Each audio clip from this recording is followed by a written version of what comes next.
इसके साथ ही खड़क सिंह रावत जी पूर्व आयकर उपायुक्त, वर्तमान में धारचूला में बोना गांव के सरपंच हैं। 3 दशक तक बतौर अधिकारी नौकरी करने के बाद उन्होंने शहर को छोड़ा और गांव में रहने का फैसला किया। कर्नल यशपाल नेगी सेशन के हमारे और सेना से विरोध। हाँ, आप तब तक इनकी माइक को फिक्स कर दीजिए प्लीज, क्योंकि फिर ये परेशानी होगी ना। सबसे पहले तो मैं समागम का आयोजन करने के लिए हिंदुस्तान न्यूज़ का बहुत आभारी हूँ, और उन्होंने हमें इतने बड़े मंच पे एक मौका दिया है, और एबीपी न्यूज़ का भी बहुत ज़्यादा आभारी हैं जो हमारी बातों को आगे ले जाने का काम कर रहे हैं। जहाँ तक प्रश्न है रिवर्स पलायन, रिवर्स माइग्रेशन जो भी कहें, मेरा अपना व्यक्तिगत जो संबंध है इससे, जब मैं नौकरी में था, मैं बहुत सालों से जुड़ा हुआ हूँ किसी न किसी तरीके से गाँव से, चाहे संस्कृति के जरिए, चाहे पर्यावरण के जरिए। और संस्कृति के जरिए हमने हल्द्वानी में एक हम महोत्सव करते हैं हर साल अक्टूबर नवंबर में, जोहार महोत्सव के नाम से। उसमें हम सारे पहाड़ के कल्चर का ज़ोर शोर से प्रदर्शन करते हैं। वहाँ की रहन सहन, वहाँ की कलाकृतियाँ, वहाँ के हैंडीक्राफ्ट, वहाँ के उत्पाद और भी तमाम चीज़ें, और कई आर्टिस्ट जो छुपे हैं उनका प्रदर्शन, ये सारी चीज़ें हल्द्वानी में रहती हैं 3 दिनों के लिए हमेशा। इससे बहुत सक्रिय रूप से जुड़ा रहा मैं। और उसके साथ साथ हम एक गेल पातल 5 और 6 जून को हर वर्ष गेल पातल के नाम से एक आयोजन करते हैं, जो पर्यावरण चिंतन करने वालों और लोगों को पर्यावरण के प्रति जागरूक करने के लिए हर साल हर गांव में हम लोग प्लांटेशन करने, जागरूक करने हर नए गांव में जाते हैं, प्लांट्स लगाते हैं, उसकी मेंटेनेंस को देखते हैं और वहाँ पे कार्यक्रम आयोजित करते हैं जो पर्यावरण से संबंधित हो, बड़े अच्छे तरीके से, और लोगों का मनोरंजन भी करते हैं पर्यावरण के विषय पर ही।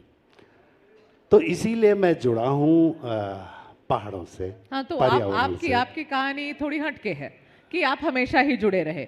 बहुत लोग को ना तो ये सौभाग्य मिल पाता है और लोगों को दिक्कत भी होती है। एक बार आप पहाड़ से निकल के चले गए, आप समतल में, या आप नौकरी, अब आप इनकम टैक्स में थे, मैम आईपीएस हैं, है ना, आप कर्नल हैं सर, आप लोग सब, और आपने बिल्कुल सही कहा कि ब्रांड एम्बेसडर हैं आप सब रिवर्स माइग्रेशन की, कि आप लौट कर आ गए। एक चीज मैं जोड़ना चाहूँगा इसमें, दूसरा मेरा गाँव में रहने का, वहाँ पर रिवर्स पलायन करने का कारण मैं एक चीज़ और मानता हूँ, गांव के लोगों की सरलता, आत्मीयता और उनका प्रेम जो हमेशा एक निस्वार्थ रहता है, ये सबसे बड़ी वजह है। और संस्कृति को बचाए रखने के लिए ये, और जो दूरस्थ गांव है, जैसे मेरा गांव है, मेरे गांव के बाद कोई दूसरा गांव नहीं है, वो लास्ट गांव, अंतिम गांव। अच्छा, अंतिम है आपका बोना गांव, मुनस्यारी तहसील में बोना गांव, उसके बाद कोई गांव नहीं है, उसके बाद केवल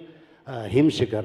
तो वहाँ पे भी अभी लोग करीबन 250 परिवार निवास करते हैं निरंतर।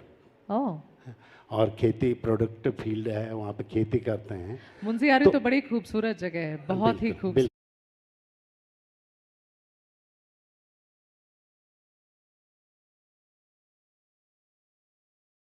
वहाँ पे खेती करते हैं। मुनस्यारी तो बड़ी खूबसूरत जगह है, बहुत ही खूबसूरत है। और देखिए, आप जैसे ये बातचीत हो रही है, आप ऑल ऑफ यू, मैं अज्यूम कर रही हूँ कि आप सब उत्तराखंड में ही रहते हैं, आप सब वापस आ चुके हैं अपनी अपनी सब नौकरी करके, all of you are back home, और ये बड़ी अच्छी बात है। मगर कितने लोग ये कर पाते हैं, सवाल ये है। और मैं एक आंकड़ा आपके सामने रखना चाहती हूँ। एक रिपोर्ट है जिसके हिसाब से उत्तराखंड में 1700 से ज़्यादा गांव बिल्कुल खाली हो चुके हैं। They are ghost village, they been declared as ghost village, कोई नहीं मिलेगा। ऐसे 2-3 गांव, मैं पिछले बार जब यहाँ टूर कर रही थी तो हम 2-3 गांव सब देखने गए, what does it mean for a ghost village, क्या होता है ये घोस्ट विलेज। कोई नहीं दिखेगा, घर खाली, ताला बंद, कोई आदमी नहीं। तो ये यहाँ हुआ है, हो रहा है शायद। और एक आंकड़े देखिए, ये जो पलायन के आंकड़े हैं, 2011 से 2018 के बीच में 5 लाख लोग यहाँ से पलायन किए। 2018 से 22 के बीच में हर साल 84,000 people are leaving their households यहाँ पर। अब ये सरकारी आंकड़े तो थोड़े अलग हैं, लेकिन बुनियादी सवाल क्या है यहाँ पर कि अगर, और जैसे मैंने खुद टूर किया और समझा कि ये क्यों हो रहा है, बहुत छोटी छोटी बातें बोली उन लोगों ने। मैं हर्षल में थी, ऊपर, इतने ऊपर रीचेस पे, हर्षल पे, वहाँ एक मार्केट भी ठीक से नहीं है कि आप कुछ जाकर खरीद लो। वहाँ के लोगों ने क्या बोला कि मैडम हमें एक स्कूल, एक अच्छा सा स्कूल और एक अच्छा अस्पताल, बस ये दिलवा दो। मुझे बोला कि मुख्यमंत्री जी से मिलिएगा तो बोलिएगा कि हमें ये दो दिलवा दें, क्योंकि जिससे मान लीजिए कैंसर हो गया किसी को, वो बेचारा पहाड़ से उतरकर सिर्फ अपने कीमो के लिए कहाँ जा रहा है, तो वो वहीं जाके रह जाएगा। उसका पूरा घर ही शिफ्ट कर गया नीचे, मजबूरी में शिफ्ट किया। बेसिक बुनियादी चीजें नहीं है। मेरा सवाल आप लोगों से ये है कि आप लोगों को लगता है कि ये जो प्रॉब्लम है, इसे सरकार बहुत हद तक कंट्रोल कर सकती है, ठीक कर सकती है, और लोग मजबूर ना हो इसके लिए काम कर सकती है? देखिए, आपने बहुत ही अच्छा सवाल उठाया है।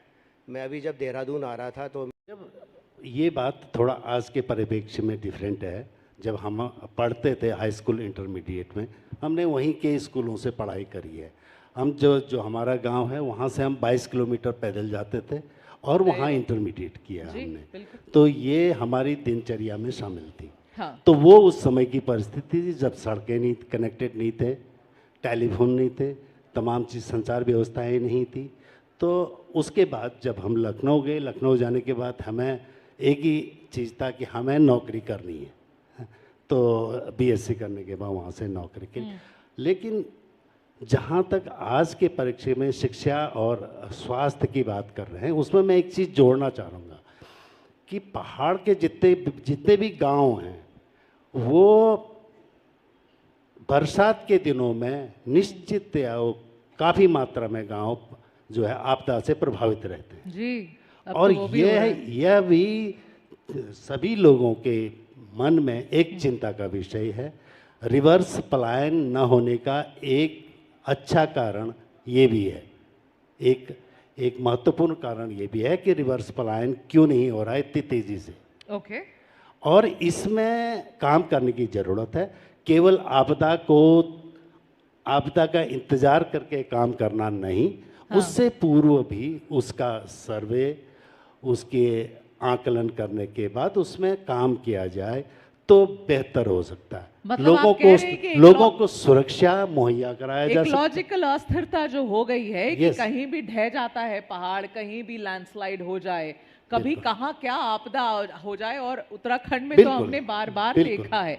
तो ये आपको लगता है यशपाल जी that is one of the reasons that is stopping people from coming back? आपको ऐसा लगता है वो डर बैठ गया है लोगों के मन में कि अब कहाँ हम जाएंगे पहाड़ में रहने के लिए? नहीं, मैं इस बात से थोड़ा सा हटके बोलूँगा। देखिए, इसमें मुझे लगता है कि अधिकांश पहाड़ी बैठे हैं और पहाड़ियों के खून में डर नहीं है।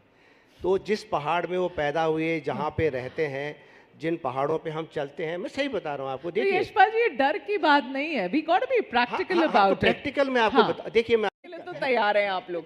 मैं मैडम की बातों से सहमत हूँ। हाँ। और ये जो जब भी इंफ्रास्ट्रक्चरल डेवलपमेंट होता है, मेनली सड़क वगैरह, हाँ। तो शुरुआत के कुछ सालों में थोड़ी बहुत समस्याएं रहती हैं, लेकिन जो मैं बात कर रहा हूँ मूलतः गाँव की, जो गाँव जिनमें कुछ समस्याएं हैं आपदा से, जो प्राकृतिक आपदाओं वाली समस्याएं हैं, उनकी बात कर रहा हूँ। बहुत सारे गांव ऐसे हैं, उन गांवों में जो लोग तो अपना पक्का घर बना के रह रहे हैं या सुरक्षित जगहों पर रह रहे हैं, उनको कोई दिक्कत नहीं। लेकिन जो गरीब लोग ऐसी जगह पे रह रहे हैं, बरसात के दिनों में वो जहाँ रहते हैं परमानेंटली, वो जगह छोड़ के टेंट लगा के दूसरी जगह जा देते हैं, जाके तो ये भी तो सच्चाई है ना, ये आपके ही पहाड़ की सच्चाई है ना।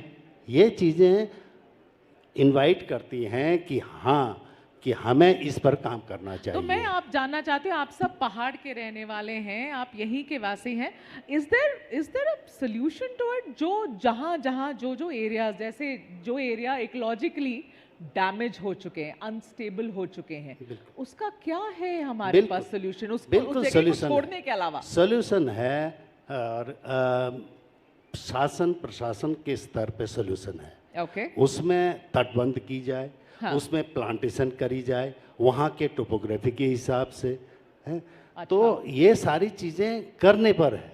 हाँ, करने पर है और हो जाएगा, हो जाएगा, जाएगा। निश्चित तौर पे हो जाएगा। अच्छा। कई जगह उदाहरण है। हाँ। आपको एक साधारण सा उदाहरण देता हूँ। मदकोट एक जगह है, हाँ। मुनस्यारी के बाद एक टाउन आता है मदकोट। मदकोट भी दो नदियाँ बहती हैं और बहुत ही आपदाग्रस्त जगह थी। अच्छा। और सरकार द्वारा उसमें बहुत अच्छी तरह से तटबंध किया गया। अब आपदा भूल अच्छा। गए लोग। प्लीज इस पर जरा ताली बजाइए अगर ऐसी चीज हो रही है, क्योंकि परसेप्शन तो यही क्रिएट हो रहा है ना कि पहाड़ में एक बार वो जगह पे लैंडस्लाइड आ गई, परेशानी हो गई, क्लाउड बर्स्ट हो गया, वो सब एरियाज लोग डर जाते हैं वहां जाने से। आप कह रहे हैं कि इसका सोल्यूशन है, सरकार ने करके दिखाया है, बड़ी बात है। और अगर ये व्यापक स्तर पर हो तो शायद आप इस प्रॉब्लम को कंटेन कर सकेंगे।